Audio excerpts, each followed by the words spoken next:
நாளைக்கான வீடியோ தாங்க வந்திருக்கு. வீடியோ வந்து சூப்பராக இருந்துச்சு அப்படின்னு தாங்க சொல்லணும். அதாவது வந்த பொய்யா ஆஃபீஸர்னு சொல்லிட்டு வந்தாங்களா, அவங்க வந்து ஜேபியோட ஆளு அப்படின்னு சொல்லிட்டு கௌதம் இந்திரா வந்து கண்டுபிடிச்சாங்க அப்படின்னு தாங்க சொல்லணும். அது மட்டும் இல்லாமல் அங்கிட்டு பார்த்தா அந்த ஆயம்மா இருக்காங்கல்ல, அவங்கள வந்து காப்பாற்றிட்டாங்க அப்படின்னு தாங்க சொல்லணும். அதெல்லாம் பார்க்குறதுக்கு நம்ம சேனலை மட்டும் மறக்காமல் லைக் அண்ட் சப்ஸ்கிரைப் மட்டும் பண்ணிடுங்க.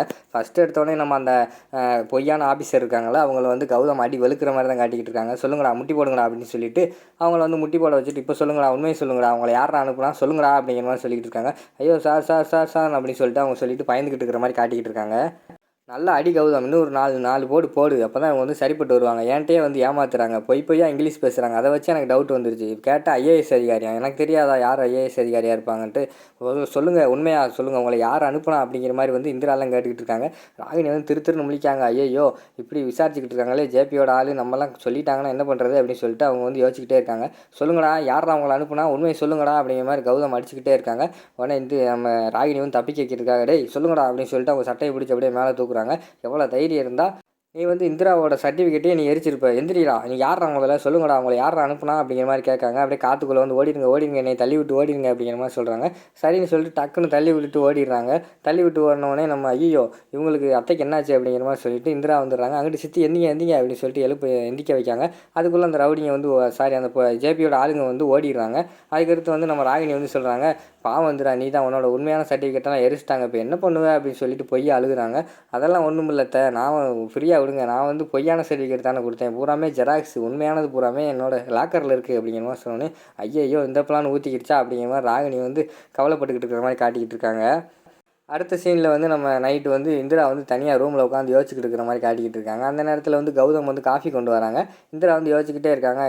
இந்திரா ஃபஸ்ட்டு காப்பி குடி அப்படிங்கிற மாதிரி சொல்கிறாங்க. அது வந்து கௌதம் அப்படிங்கிற மாதிரி சொல்ல வராங்க. என்ன சொல்ல வரேன், அந்த அந்த இன்றைக்கி பொய்யா வந்த ஆளுங்க வந்து ஜேபியோட ஆளுங்க தானே சொல்ல வரேன் அப்படிங்கிற மாதிரி சொல்கிறாங்க. ஆமாம், ஆரம்பத்துலேருந்தே அவர் தான் நம்மளோட ரூட்லேயே கிராஸ் பண்ணிக்கிட்டு இருக்காரு. அவருக்கு என்ன அப்படி பிரச்சனை, நம்ம குடும்பத்துக்கும் அவருக்கும் என்ன சம்மந்தம், ஏன் நம்மளை இப்படி டார்ச்சர் பண்ணுறான்னு தெரியலையே அப்படிங்கிற மாதிரி வந்து இந்திரா சொல்கிறாங்க. இங்கே வர இந்திரா, அதெல்லாம் ஃப்ரீயாக விடு, இந்த பிரச்சனை கொடுக்குறவங்க கொடுக்கட்டும், நம்ம 2 பேரும் சேர்ந்து எதையும் சமாளிப்போம் சரியா அப்படிங்கிற மாதிரி சொல்கிறாங்க.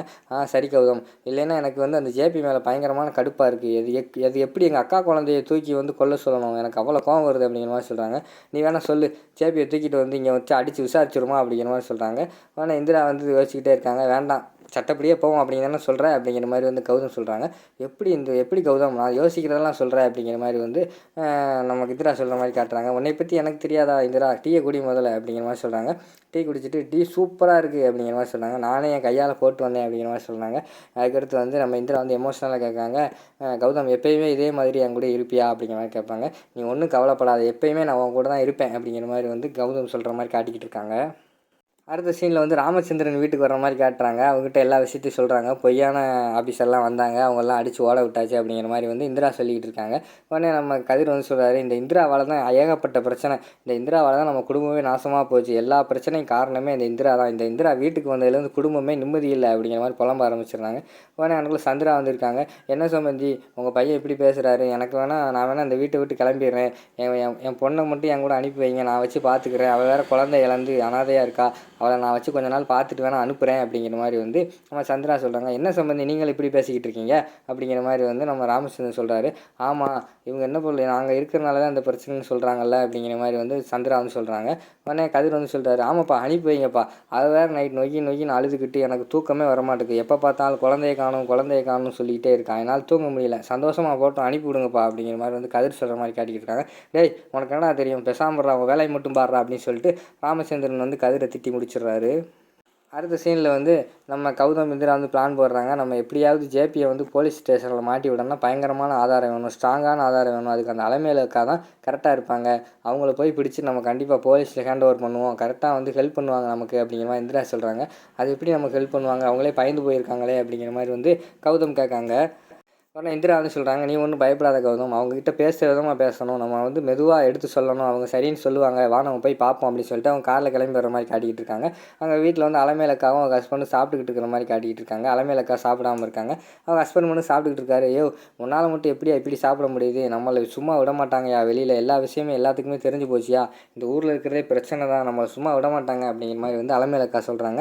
ஆனால் அவங்க ஹஸ்பண்ட் இப்போ என்ன பண்ணுற சொல்கிற அப்படிங்கிற மாதிரி கேட்காங்க. இந்த வீட்டில் இருக்கக்கூடாது, நம்ம வேறு எங்கேயாவது போக வேண்டியதான் அப்படிங்கிற மாதிரி அலமேலக்கா சொல்கிறாங்க. பேசாம என் மச்சான் வீடு இருக்குது அங்கே போமா அப்படிங்கிற மாதிரி சொல்கிறாங்க. இல்லை நம்ம இந்த ஊரில் இருக்கக்கூடாது, நம்ம வட மாநிலத்துக்கு போயிடுவோம், எங்கள் அக்கா ஊர் ஒன்று, எங்கள் அக்கா ஒன்று அங்கே இருக்காங்க, அவங்ககிட்ட கேட்டு அங்கே போயிடுவோம் அப்படிங்கிற மாதிரி அலமேலக்கா சொல்கிறாங்க.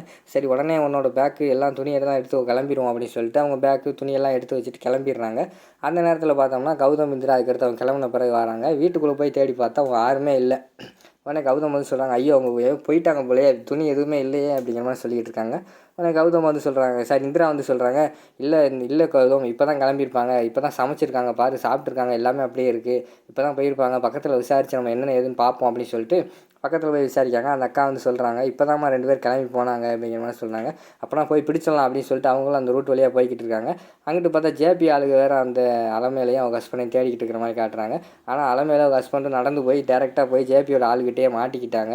உடனே அவங்கள அடித்து வண்டியில் ஏற்ற பார்க்காங்க. 2 பேரும் தப்பிச்சு ஓடி வராங்க. இங்கிட்டு வந்து இந்திரா கௌதம் வந்து தேடி வராங்களே, 2 பேர்கிட்டே வந்து மாட்டிக்கிறாங்க. நம்ம கௌதம் வந்து அந்த ரவுடியெல்லாம் அடி வெளுத்துக்கிட்டு இருக்காங்க.